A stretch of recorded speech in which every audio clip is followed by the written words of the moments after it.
आता बघूया टॉप 9 महत्त्वाच्या बातम्या।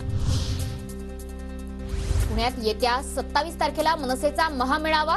महायुतीचे उमेदवार मुरलीधर मोहोळ यांच्या विजयासाठी मनसे दंड थोपटणार। अमित ठाकरे आणि मनसेच्या प्रमुख नेत्यांच्या उपस्थितीत महामेळाव्याचं आयोजन।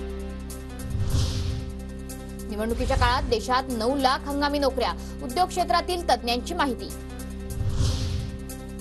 बारामतीत मतदानाच्या दिवशी आठवडे बाजार बंद राहणार। जिल्हाधिकारी डॉक्टर सिंहास दिवसेंचा आदेश। नाशिक जिल्ह्यातील बाजार समित्यांमध्ये कांदा लिलाव पुन्हा बंद झाले।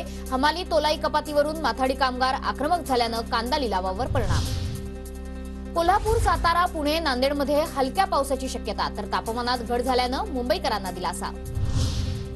रेल्वे प्रवाशांना स्वस्तात मस्त जेवण मिळणार।